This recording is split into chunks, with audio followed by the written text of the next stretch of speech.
Hey everybody, welcome back to the You Winning Life podcast. Today I have a really, really special guest, and it's an incredible and important topic and theme for us to be talking about today, especially in the culture of what's going on in politics and in the world. Today's guest is Patrick Fitzgibbons. He is a retired law enforcement officer. He also served in the 82nd Airborne Division of the Army, and most recently retired in 2019. He holds an MBA in business, an MA in organizational leadership.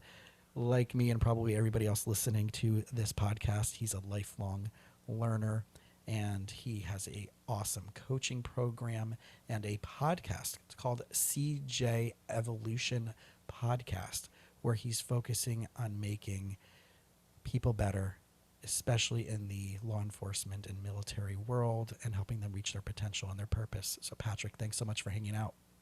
Hey, buddy. Thank you for inviting me on your great show. Honored to be here.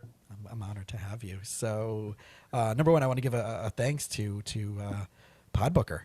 So that's it's I actually had Daniel the other day on my podcast, the guy who created it. So really wonderful and spectacular person. So I want to give a shout out and a thanks to him for creating something where we're able to connect in this way so quickly and so efficiently. So it's amazing with technology, isn't it, Jason? Right? Amazing. Yeah. We just live in a great time when it comes to technology. Yeah, and we were talking about like the power of podcasts. So let's start there, because we're going to jump around a little bit. I don't necessarily want to go in sequential order.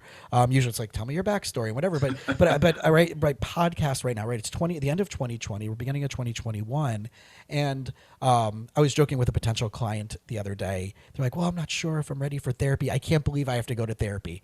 And I said to them, it's not like the 80s and 90s. It's like, if you have a therapist, there's something wrong with you. It's 2020. If you don't have a therapist, there's something wrong with you. So I want to take that and apply that to the podcast world. If you don't have a podcast at this point, there might be something wrong with you. Yeah. But you're serving such a powerful niche. So let's jump into that. Like, how did it? What's the focus? How did it get created? What have been some of the most impactful experiences you've had as a podcaster? And then let's tie that into the big macro story. Yeah. Yeah, I mean, I've been doing my show, Criminal Justice Evolution podcast thanks for the plug, Jason, appreciate it. I've been doing it for a little over 4 years now. And, I remember when I was still in law enforcement, I remember, driving around one day. I'm a huge, I love podcasts, Joe Rogan and all the big ones, Lewis Howes and James Altucher and all these great podcasts out there. So I remember one day I was driving around and I was like, I wonder if I could do that. I wonder if I could, do something, I love law enforcement. And I said, I want to maybe kick around the idea of starting a criminal justice podcast. And to your point, Jason, I just did it and kind of built the boat on the water. We were talking about, and I'm still learning and just having a great time. And like you said, I mean, I serve the criminal justice community. That's my niche. And my whole purpose is to have content and guests on the show that make first responders and military personnel better personally and professionally. I talk a lot about mindset. I talk a lot about resiliency, having gratitude every day. I mean, those are just a couple things I talk about, but I'm just really blessed to have just such an amazing, slew of guests that have come on the show. I have military, I have financial people that come on, I have mindset experts, and then we could tie it back into the criminal justice field. And the show has really taken off, almost up to 400 episodes, and just growing it. And I love to come on shows like yours. Great show you have, Jason. And I love what I'm doing, and I want to continue to give back to a profession that was so good to me over the years. Yeah, so it's so interesting because right now there's such a fascination with individuals like you who have come out of that world, who are now sharing their wisdom, sharing their experiences, and using that to not just help, but to motivate others. Right? David Goggins is a very interesting experience. That right, his whole story is just a really profound one.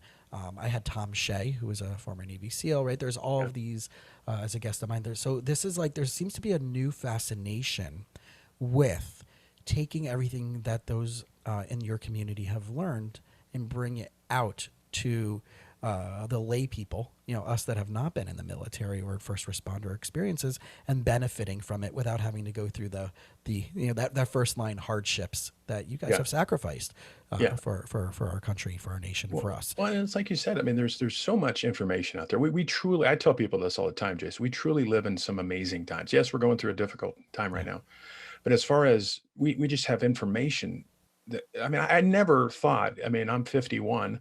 I never thought when I was in high school, we would be able to, you and I'd be able to talk face to face right now. And I just, it's just amazing the technology we have and the information at our fingertips. So now you got to vet the information, make sure you're consuming good information, but it just really is an amazing time. And to your point, if you want to start a show, go for it. I mean, the traffic lights of light are never going to be green at the same time. So if you're waiting for the right period of time, it's never going to happen. Do it now. Right. The best time was yesterday. Yeah, exactly. Right. It's so funny. It's like Bitcoin, was up today to 24,000, and everybody's like, I should have gotten in. I should have got it. Should have gotten it right, but it was $200 a Bitcoin. Whatever. 2012, it was $200 a Bitcoin, and people are like, So it's right now it's 24,000. So it's so funny. Like, I should have, right? But that's I think this mindset of civilian mindset. And I don't want to break up the world into two worlds, but it's having been a therapist, working with military and first responders, actually as like some of my primary clients as I first started as a therapist, has really been a unique experience. On one side, I've met some of the most incredible, loving individuals that I've ever met. On the other side, there's people who are just tormented and going through stuff, right? I've had clients who, right, obviously there's been people who, whether they're serving or have not served, have gone through abuse as a child. But I've seen stuff where it has been affecting their relationships, right? There's PTSD, there is personality disorders, right? There's narcissistic and other borderline personality disorders that unfortunately might mesh into that community. I've seen a slew of domestic violence and infidelity. But again, on the other side, like I said, I've also seen the most loving, confident, healthy, who have seen and went through hell and have still come out. So I'm curious, from your vantage point, from your experience, and even in your own life, how does one leverage what they went through, what you were trained in, to not only, and I know this is part of your theme and your mission in your podcast, to take these experiences, to learn from these experiences, to be open, like you have as a lifelong learner, which maybe is the key. Yeah, I was going to say. Right. So maybe that's it. But to not get stuck, to not make it worse, to not make going and serving a punishment that affects you versus it becoming a tool of authenticity and growth. I think that's a great question, Jason. And I think it comes down to, for me, and I'll speak from my experience, I suffered through, PTSD and depression a lot throughout my career. I was able to put a great mask on, and very few people knew about it, except people who were close to me. But it really, part of my healing and part of my development forward was to have an honest discussion with myself and really be honest with myself and say, look, I'm in a bad place. I need to be honest with myself. I need to reach out and ask for help because I knew I couldn't do it alone.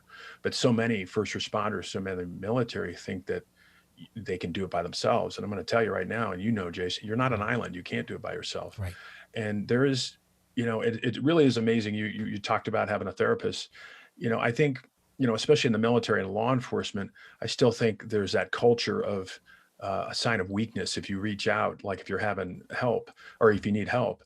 I know I struggled with that for many years in law enforcement. When I retired, I was a commander. I was one of the main guys, but I, had got over my depression. I mean, I dealt with a lot of my demons, but it took me a long time to get there. My point is that I think that's the biggest problem with, or one of the issues that a lot of first responders and military personnel deal with is just the stigma behind asking for help. And I'm here to tell you that while law enforcement, I've been out of the military for a while, but law enforcement is come a long way, and we still have a way to go. But it's not a sign of weakness to come forward and say, "Look, I need help." It's a sign of strength, because it's like a cup. You can only fill so much in that cup, and then it's going to start overflowing.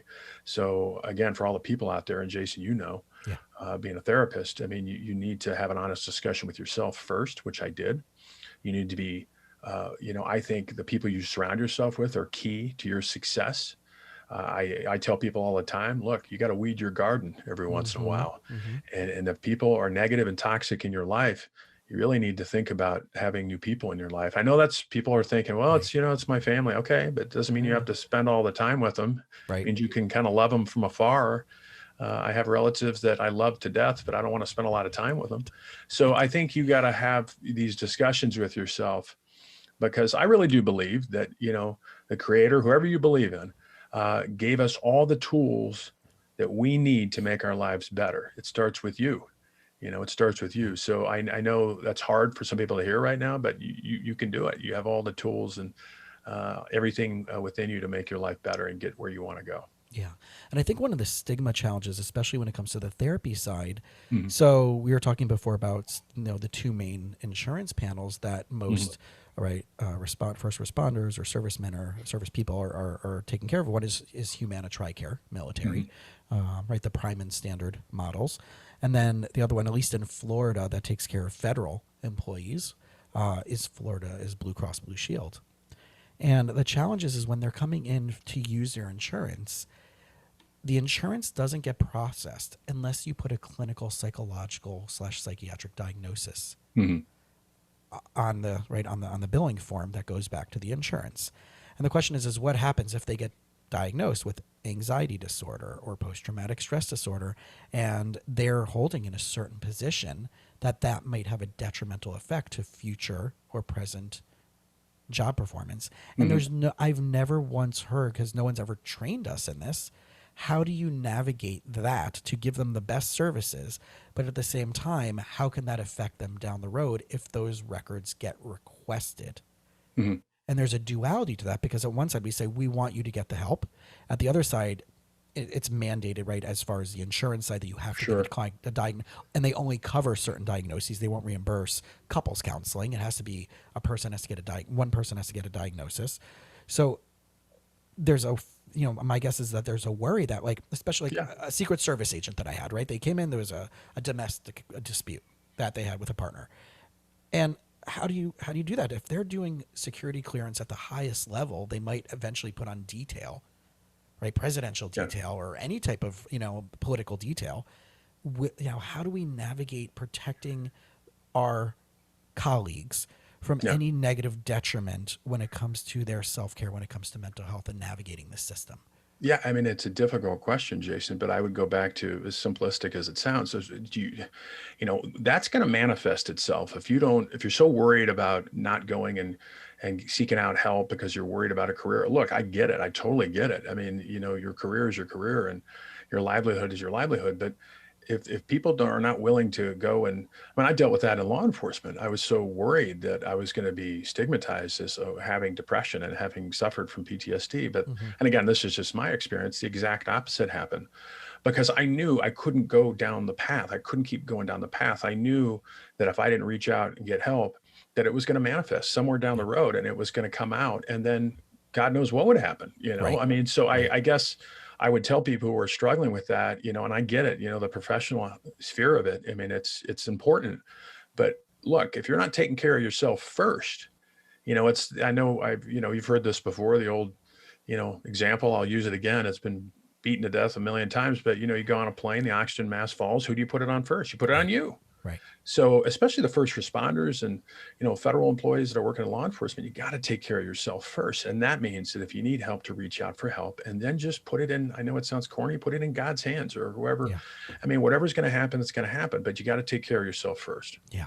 Yeah. And the one way that I've come up with an answer, so for anybody who's listening to this, and obviously you can share this to your community, is that you have the option to go out of pocket, pay cash. True. Yeah. And when you pay cash, there's no requirement for a clinical diagnosis on record. That's only an insurance mandate. But what would you do if the people who can't pay cash, that's the thing. We would find them the right appropriate community, agency. And thank goodness there's all over the country. There is community mental health agencies. And as long as, and you can discuss that with the provider, that you would say, what part of this has to be diagnosed, because some agencies, because they get funding based on meeting certain criteria for, but if you're going to a private practice clinician such as me, the thing would be, well, I'm afraid I would lose my security clearance or whatever it may be. Okay, well, let's talk about, a negotiated cash rate. And, those of us out there who would, we would probably, I know for myself, like I know if TRICARE pays me this and my cash rate is this, right, much higher, I would probably see them equivalent to what the insurance would reimburse me, which is a much lower rate. And I love what you said. I mean, there's options out there. The whole point is that, and I love what you said, Jason. I mean, there's other options out there.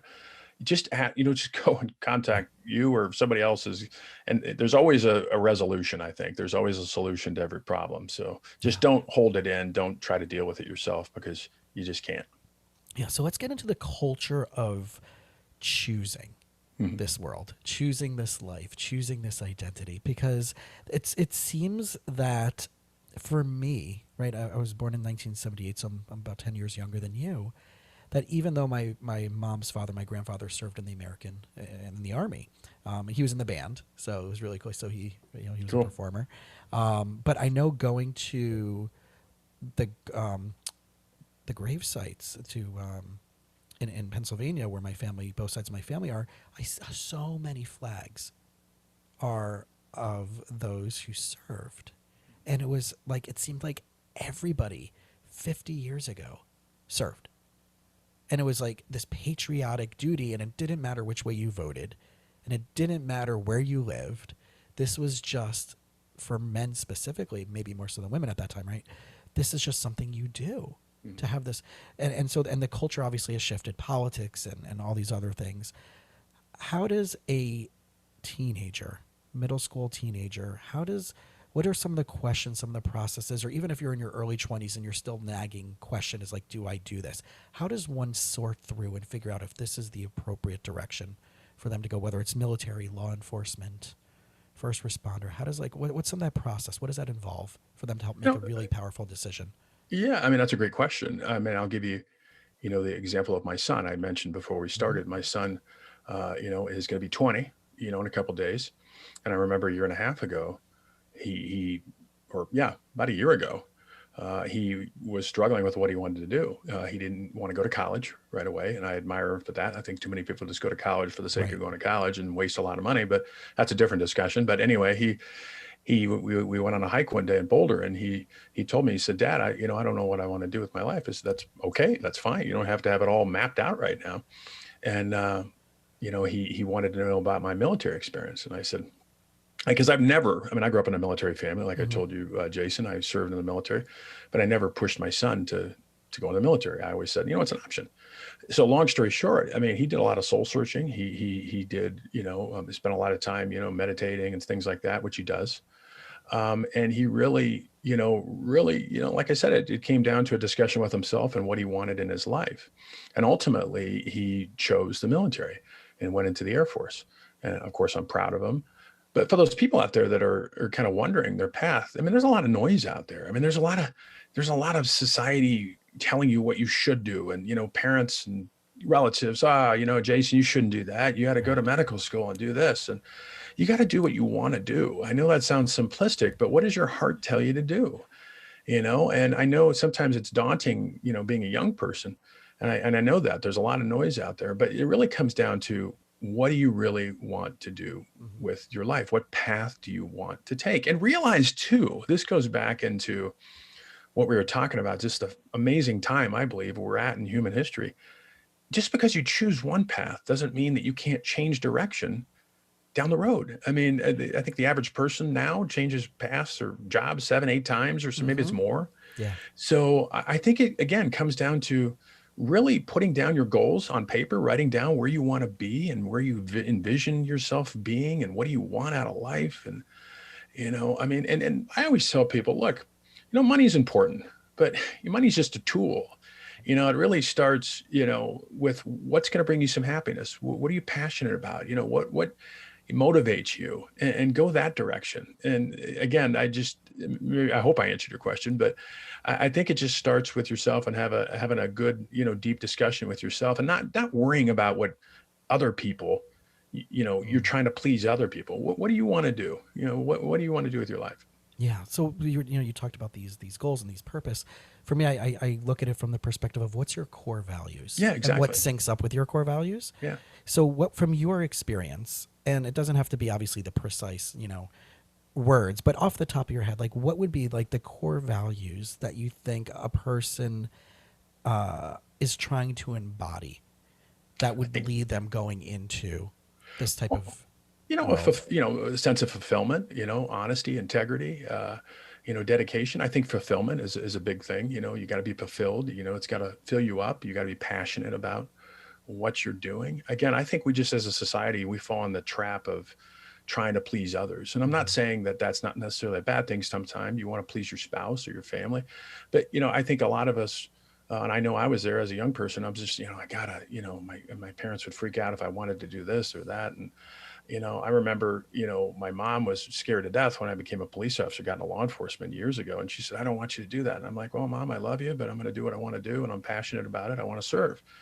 So I think a lot of people just get so wrapped up in what other people are thinking or, what they're going to say about them. And it really comes down to what you want. So I would say, fulfillment. Does this fulfill you? Or is it filling a need or a passion in your life? Is it going to bring you joy? And I just go with that, man. I mean, I know it sounds simplistic again, but what gets you out of bed in the morning? What excites you? What motivates you? Yeah.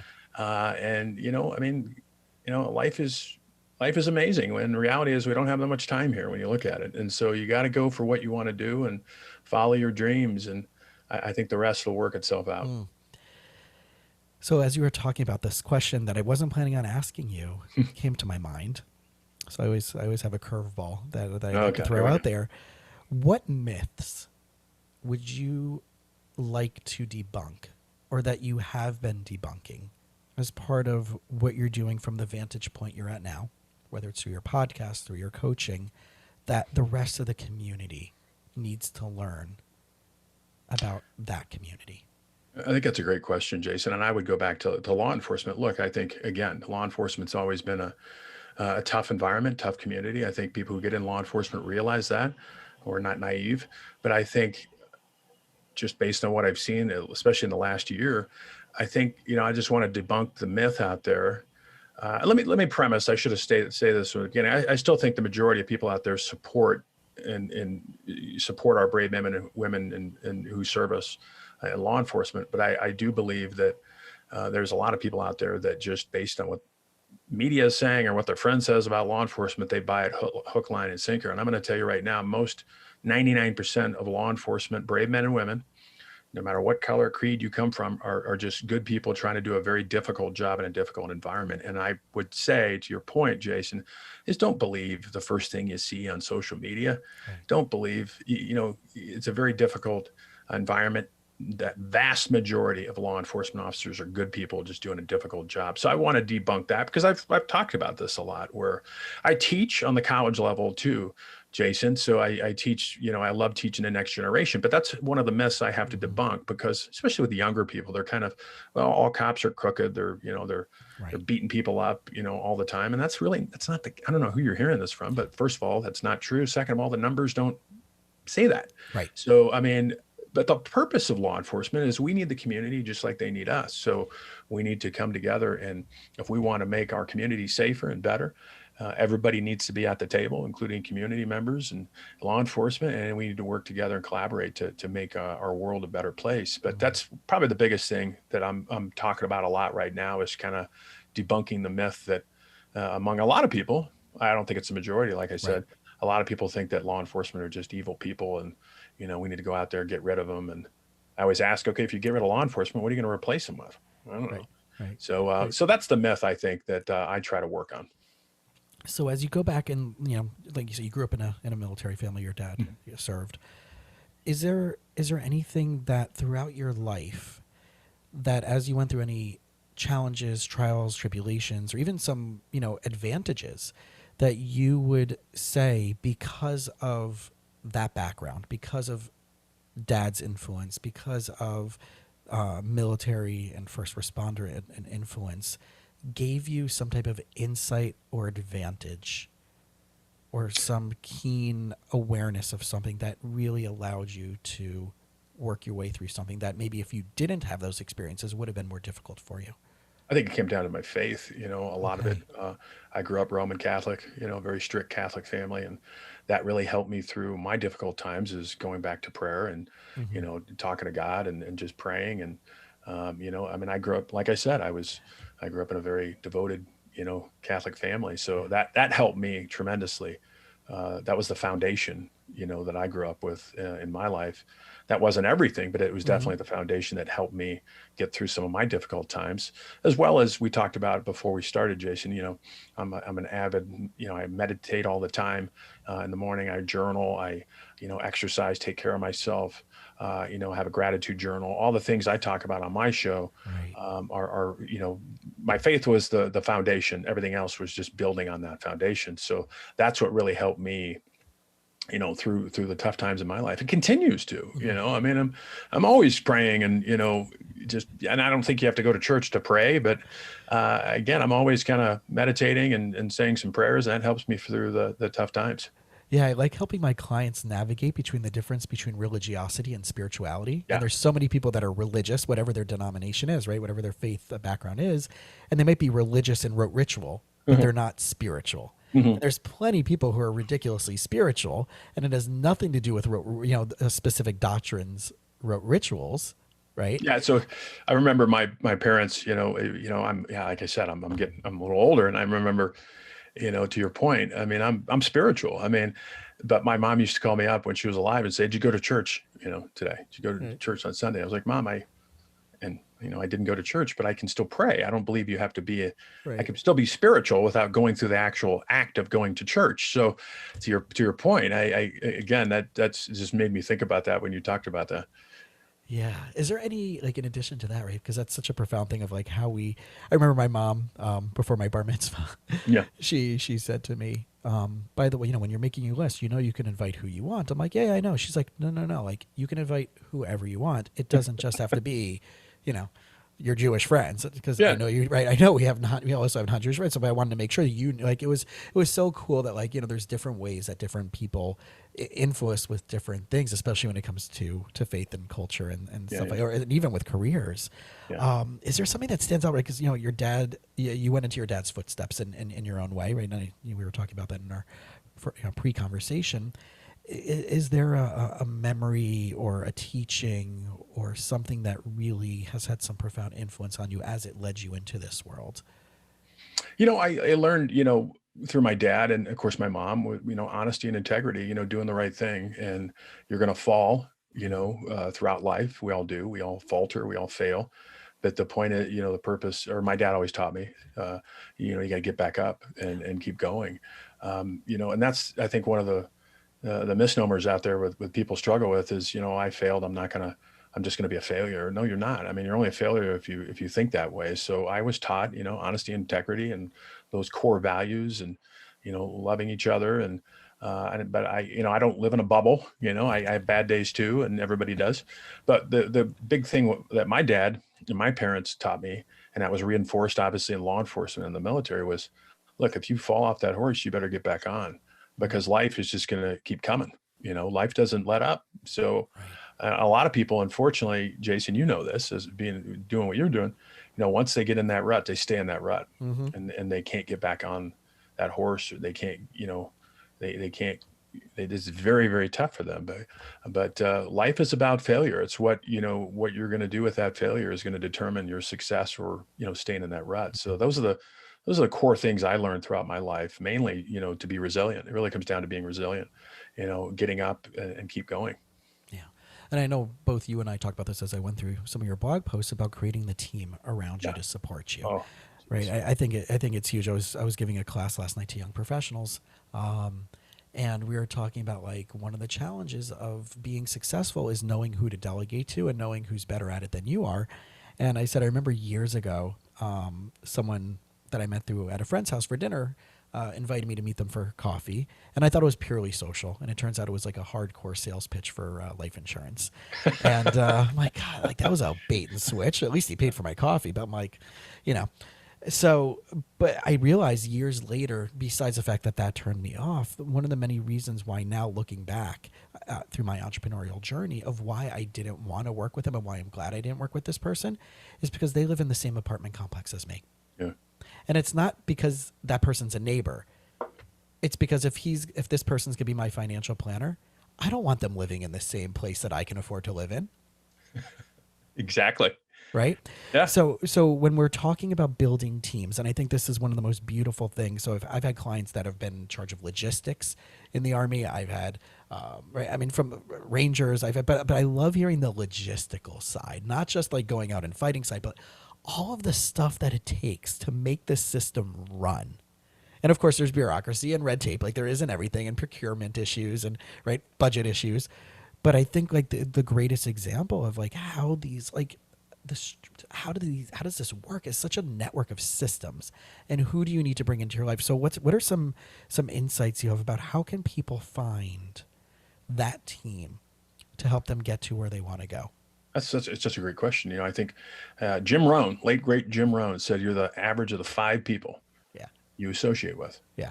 And so I think it comes down to, you know, doing kind of an assessment of who's in your life right now, Jason, for the listener is who's in your life? You know, I mean, friends, family, things like that. Are those people bringing you up or are they bringing you down?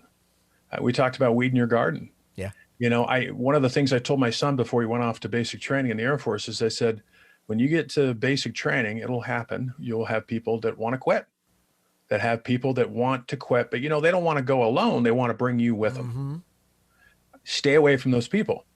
I'm not saying it's going to be some, you know, it's going to be a great time. It's going to be tough.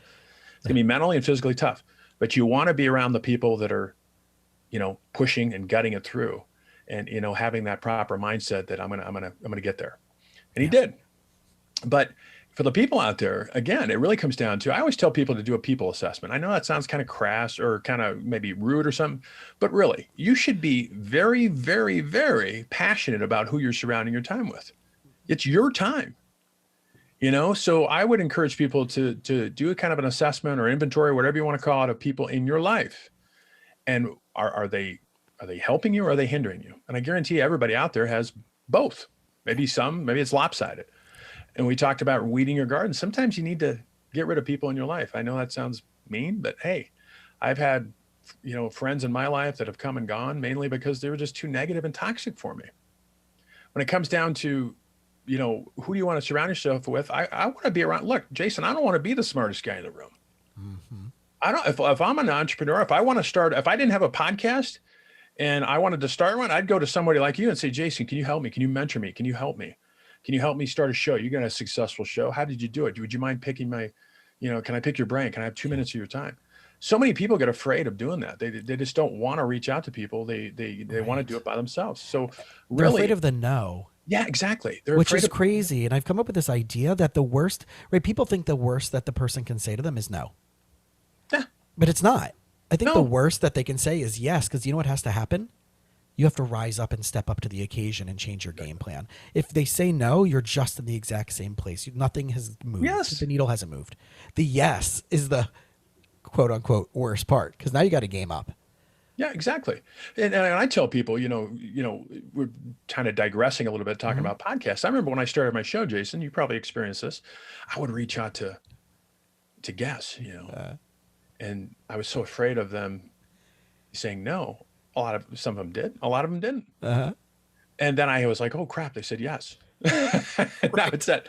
Right. Now, what I would encourage people to, if you're talking, I know we told people to start a show, and I agree with, you know, if you want to start a show, start a show. But the one thing here's a little tip is that you got to bring value to the person that you want to, you know, to come on your show, you're asking advice from. Yeah. But I really do believe that for people out there, you know, to get those teams and to gather those teams, first of all, you got to put your ego at the door and you got to realize that you can't do it alone. It takes a team, takes a village, whatever you want to call it. And I would, you know, seek out the people that are already doing it, you know, and kind of copy what they're doing. Not copy, but look what the successful people are doing and do what they're doing. But as far as you just got to be passionate about who you're surrounding yourself with. I remember, Jason, before I retired in law enforcement, I had friends that, friends that I don't, talk to them all the time, but friends that said, oh, you're going to be back. You're not going to make it out there. You've been a cop for too long. And these are my quote friends that were telling me that. And I was like, okay, and never look back. So a lot of people could buy into that, or they can go forward. Right. And they're putting their own stuff on you. It's not yours. Exactly. It's their stuff. It's their stuff. And so that's a great point. So most of the time when people are telling you, oh, Jason, you can't do it, or so-and-so you can't do it, you're going to fail. Those are exactly what you said. Their insecurities coming out, and they're trying to pass that onto you. One of the best stories I heard, maybe you heard this story, a guy and his wife are walking down the beach, and there's a guy who's fishing for crab off the beach. And he's got this, as they're passing, there's this big bucket of crab, and big full bucket of crab, and the wife and the husband are walking by, and the husband looks back and notices one of the crabs is trying to get out of the bucket. And so he yells at the guy and says, hey man, one of your crabs is trying to get out of the bucket right here. And the fisherman said, oh, he won't get out. And the guy's like, no, he's almost out of it. He said, no, he won't get out. Watch. And what do you think happened? Hey, he got stuck. The other crabs pulled him down, pulled him back into the bucket. Whoa. And so that's what a lot of people try to do in your life. People who are well-intentioned, quote, and they want the best for you. You really got to be really cognizant of who you're surrounding yourself with. So there's a lot of crabs out there. Don't fall into it. I'm thinking about the since we're in the middle of the pandemic and everybody's been for their mental health.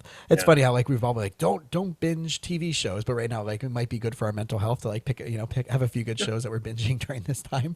So I was watching the Marie Kondo, the tidying up, right? She's like that little expert of home organization, and I see it the same way because she has these two lines that she says that if you're going to throw something away, it has to spark joy if you're going to keep it.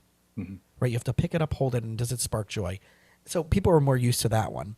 And then the second thing she says is, if you're still not certain, do I want to take this item, or will this item help me get to where I want to go? Yeah, love that. So if we apply that to what you just said, does this person spark joy in my life? And two, is this thing, this person, this experiences with them, is that going to get me to reach my potential? Yeah. That's a really clean way of making that decision. Yeah, and I think a lot of people are just so worried about, being an asshole. They're afraid of being a dick, or being an asshole, or being a whatever. Yeah. Yeah. And I think, and especially with family, I had that discussion with my one of my good friends a couple of weeks ago, and he was saying, I got, this one cousin that's just constantly just trying to bringing me down.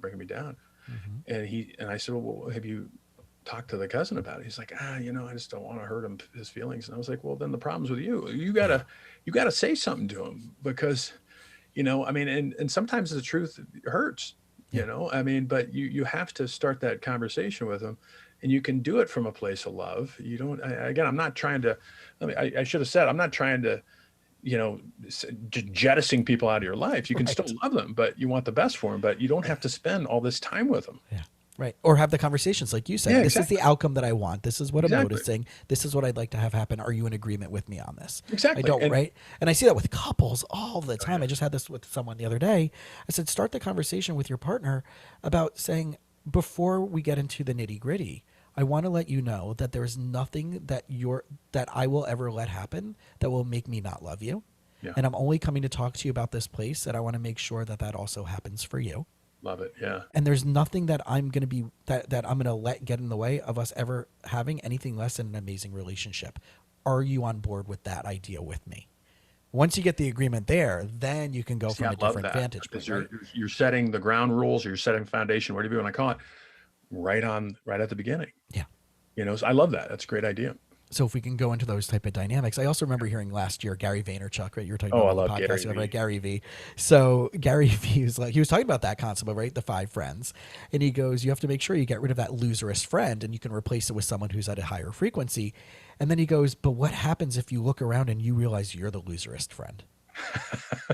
Yeah. Because everybody's like, well, we got, right? You have to find Jim Rome's, right? So someone else is worse than me. But what happens, but this is where you're talking about taking that real accounting of yourself. Yeah. It's amazing. It's so interesting you brought up Gary V. Huge fan of Gary Vaynerchuk. And I remember watching, and you've probably seen this, I think it was a keynote that he gave, Jason, where he comes out on stage and he says, 400 trillion to 1. Uh-huh. And people are like, what's this guy talking about? That's your chances of being born. And it really put things into my perspective when I started really trying to dissect that. 400 trillion to 1. Yeah. It's amazing. I mean, how a lot of us, I know I have, to take life for granted. But when you look at the statistical probability of somebody being born, it truly is staggering. Yeah. And then he compared it, I think, in addition to that, to like, you could have been born, but the 400 trillion to 1 is the statistical chance of you being born a human. Exactly. Yeah. Right. With all the genetics and all the species and all the, everything in the universe that's ever been created. So I think he's like, you could have been a hair on a baboon's ass. That could have been the genetic makeup of your experience in this world. And yet you were born a human. Right. So I love, I remember sharing that when that came out with my therapy clients. Like, I'm like, listen, I'm not minimizing your problem, but I just want to give you this little 45-second, in between all the F-bombs that he drops. So, but it's right. But it's great. But it's so right. That's a gratitude context. And I love the fact, and I'm sure you're in alignment with me on this, that this entrepreneurship space, what you're talking about as well, right, is the gratitude mindset is so profound.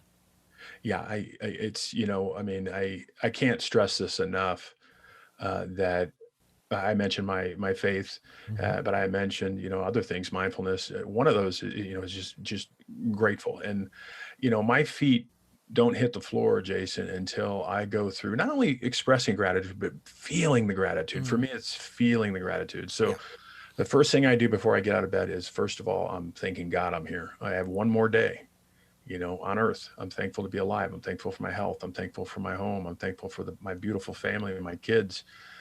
That really sets the tone for me throughout the day. Because look, I'm not trying to discount what people are going through in their life, but always somebody has it worse than you. Always. And you have much to be grateful for. I don't have, I'm in debt. I lost my job. Okay, but you're alive, right? So start at the very beginning. And that helped me tremendously throughout my life. It continues to help me. I mean, I practice gratitude every day. And when I practice gratitude, Jason, when I don't practice gratitude in the morning, I definitely can feel it throughout the day. Yeah. When I practice gratitude, it's a game changer for me. So if you don't have a gratitude practice out there, I encourage people to start one, because it will change your life.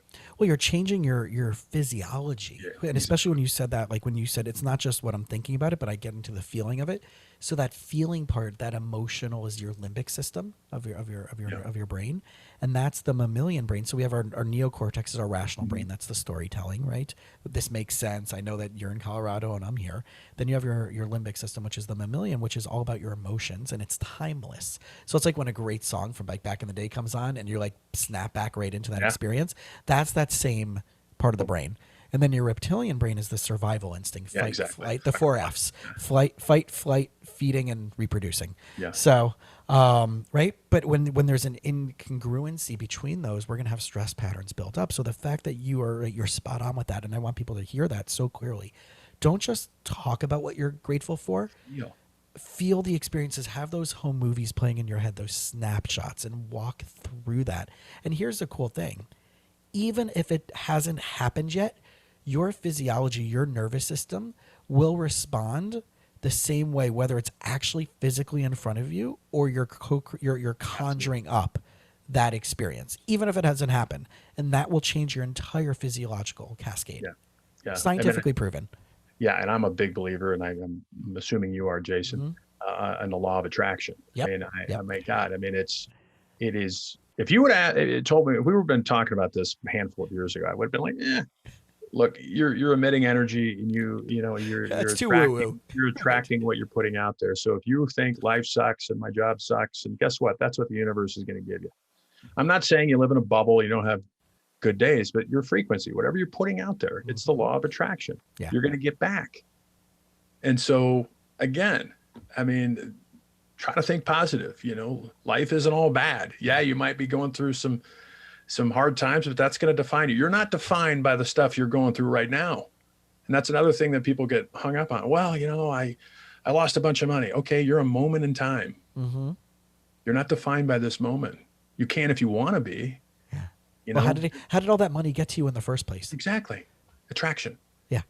Yeah. Frequency, law of attraction. So, and to prove that point, Jason, you know, think of how many people, I mean, look at, and maybe not people know, but look at people who have lost tons of money. And you know what? Why do they have tons of money again? Right. I wonder why. Did it just magically fall in their lap? No, it's that law of attraction. That abundance mindset. You know, we live in this, you know, a lot of people live in this scarcity mindset. Oh, there's not enough. Are you kidding? There's more than enough. You just have that scarcity mindset. Yeah. Now, the key to all this is, again, it's not going to fall in your lap, is backing it up with action. Yes. Doing that gratitude, doing the journaling, listening to great shows like yours, you know, putting good things into your body, taking care of your body, your mind, your soul, all that stuff. Takes action. This doesn't come to you. Yeah. I was thinking about a quote that you were talking about when, you know, waking up and this awesomeness of waking up and having that gratitude. Rabbi David Aaron, who's an amazing author and motivational speaker. I remember once I was in a lecture of his, I spent a summer learning with him at an educator training seminar in Jerusalem. And he grew up in Canada. And he was talking about the idea of, like, you know, our generation will know this, but finish the sentence. The best part of waking up is... I keep thinking of Folgers. There you go. Right? Is Folgers in your cup, right? Folgers in your cup, right? Yeah. So then the question was, why isn't the best part of waking up that you woke up? Right? So that immediate gratitude, it's a really, we're programmed in a certain way. I can't get my day started till I have my coffee. That's marketing. And guess what they're doing?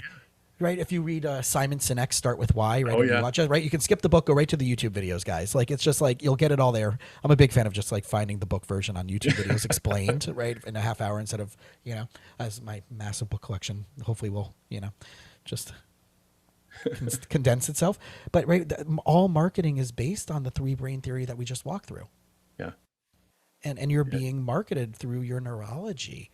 But if we can, right? So I can't get my day started till I have my coffee. I can't do this with my life unless I'm making X amount of money. I can't propose to my girlfriend, whatever, until I'm able to afford this type of ring, or, right? All of these excuses that we make are just self-made. Yeah, exactly right. And it's based on false beliefs. It's that programming that we've, you know, I remember growing up, you know, I mean, Jason, you know, I mean, nobody talked about money. Yeah. You can't talk about money. I remember my dad had this, you know, this view about money. Well, you know, only, you know, people have a lot of money. They probably got it, you know, in wrong ways and stuff like that. So, I mean, it's programming. A lot of beliefs we have, you know this, Jason, it stems from our childhood and what we were brought up with, I mean, and how we were programmed and what we were told and things like that. The reality is, and I've long since changed my belief on money, you know, there's more than enough money out there. Yeah, you got to work for it, but you got to have the right attitude about money. Like I said before, money is a tool. Yeah. You know, but there's a lot of people out there that think, well, you know, rich people are just evil. They don't share. Are you kidding? Some of the biggest people with the most money are usually the biggest philanthropists. They're giving away a lot of their money. Right. And it's not just for the tax write-offs. They actually do have a bigger purpose. Not just for the tax rate, but it helps. What happens? That law of attraction, Jason, what happens when you start giving away money? It comes back to you. Mm-hmm. It comes back to you. So the universe is telling you, believe it or not, as if some of you might be thinking, this is cheesy. No, it's not. The more you give, the more the universe is going to say, okay, we're going to give you more so you can give. And so it's just that mindset, like we've been talking about, especially when it comes to money. You know, I mean, oh yeah, money's evil. No, money's a tool. If you think, look, or you know, everybody who's rich, or, you know, they're an asshole. Look, if you are an asshole before, money's just going to amplify that. Mm-hmm. If you're a good person and you want to help people, you want to kind of continue to give back to the world, money's going to amplify that. So it's just amazing how people kind of think, but it all goes back into that mindset, you know, and that law of attraction. What you put out, you're going to get back. And the people who believe that if you have that, they're an asshole, then you're going to repel experiences that allow you to be as successful as you potentially could be. Because there is that, like, well, if I'm going to be like them, then I'm going to be an asshole too. Well, you might be an asshole already for believing that about people, right? Without giving them the chance to just be who they are. And I know that mind, like I grew up, I was the scholarship kid growing up in a very affluent community. And I believe that because like my friends were getting Range Rovers at 16 years old. And I'm like, my parents are getting divorced and I'm on scholarship. Right. So I had this money mindset that I had to let go of, and it really the most profoundly over the last couple of years. And I saw within 4 months, my private practice, like I think I went up 40 something % within the first 4 to 6 months after jumping into this environmental, an entrepreneurial mindset with the right people who are like, wow, you're wealthy beyond anything, right? That's what you're putting out there. Yeah, right. That's what you're admitting. Yeah. Yeah, because they were core value driven, they were family driven, they were doing good for the community, they cared about their family, there wasn't douchebaggery. But yet, right, my belief was X equals Y. And I'm like, oh, well, I've never allowed myself to be in an environment to be different. And again, it goes back to that mindset of money. Look, Wallace D. Wattles, you know who that is. Wallace D. Wattles, wrote, a very famous book, I believe it was in 1912, called The Science of Becoming Rich, The Science of Money, essentially. And one of the things that he talks about is his chapter, which is the biggest chapter, Jason, in his book, very, he could see, very ahead of his time, talks about gratitude and the law of attraction. So again, even then, some of these great, thought leaders, Napoleon Hill and all that. Yeah, Napoleon Hill, and even go back to the Bible. I mean, there were rich people, but we've been ingrained, Joseph, all these, people that in the Bible were multimillionaires. Yeah. But a lot of us were grown up, just conditioned to believe that money's evil. Money's, a terrible thing, and there's not enough of it. And I over the years, I've just changed my mindset, and more is coming to me. Like you said, your practice is exploding. That's a testament to who you are, but that's your relationship and the energy you're putting out there about, money is, it just blows me away about people's mindset with money sometimes. So those who are only listening to the audio and not watching the video version, I have this huge grin on my face right now because you my friend, just mentioned Joseph. And this week's, in Judaism, the Bible portions are split up weekly, and it's, every year it starts over.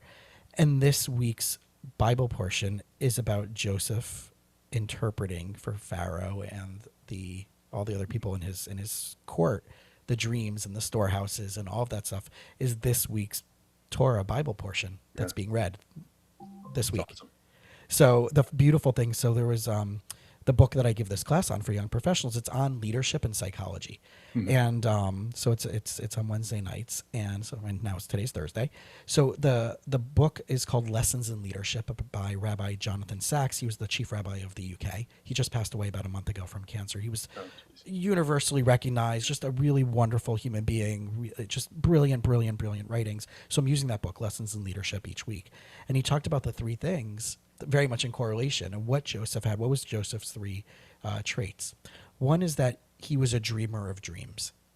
He didn't let anybody tell him that he's full of crap or that you're making, and buy into the fact, well, maybe you're making this up. This isn't real. He dreamed dreams. This is what can happen. This is what we can do. This is how, right? Step two was that he put those dreams into action. He would interpret it and say, here's what needs to happen now. We need to make these storehouses. We need to build up for 7 years of famine. And then the third was that he delegated and brought people along to engage in that dream. He delegated, he empowered. And in order to be a leader, and that's why I was cracking up when you mentioned Joseph. Like of all of the pilot, I don't know. I'm up to at least 100 recordings, even though only episode 79 has been released. But of all the recordings, knowing in the synchronicity of what you just said, as we're of course talking about law of attraction, you mentioned Joseph, and last night my class was on Joseph. Right? It was right. It's to be a leader, you need to dream dreams. Yeah. To be a leader, you need to make really powerful action steps, and to be a leader, you need to know how to engage other people to buy into that for the greater good, to uplift everybody else. Absolutely. Absolutely. And leadership is one of those things that it's so important. Obviously, Jason, you know that, but I think it's lacking. A lot of it is lacking now, and it's going to be interesting to see what the future holds. But I agree with you 100%. A leader is, has that vision and puts things into action, he or she, and most importantly, he's taking people with him or her. So they're along for the ride. So the next step and next stages for you, right? You have your podcast, you have a book. have a book called Evolve. Here, a little shameless plug right here. Please plug it away. For my little micro book that I wrote for first responders and military. It's really applicable to everybody. Evolve is an acronym, Jason, and I wrote it again for first responders. The E is elevate. We talked about mindset. Elevate your mindset. Your mind is the first portion of the book. That's the E. The V is visualization. Is very important. Got to visualize where we want to go. I think the science proves it. Visualization is very important. Others is the O. That's the who you're surrounding yourself with is so key in life, personally and professionally. That other L is love yourself. Look, if you're not loving yourself, and I know some people have said, well, you're a narcissist. No. You can love yourself. In fact, you should love yourself, because in order for you to love anybody else, how are you going to do it if you don't love yourself first? Victories is V. You got to celebrate those victories, even small victories. You have victories every day. The biggest is you woke up. And E is every day be your best. And that is the book Evolve. And you can go to my website and get the free PDF version of it if you want to read it. Yeah. So those of you who do want that, and you should definitely check it out, it's the CJEvolution.com. You can find out about the Evolve coaching. You can have the podcast archives that are there. You can get the book there. I'm assuming your podcast is in all the same platforms. Yeah, Stitcher, Apple, everything. Yeah, iHeartMedia. So yeah.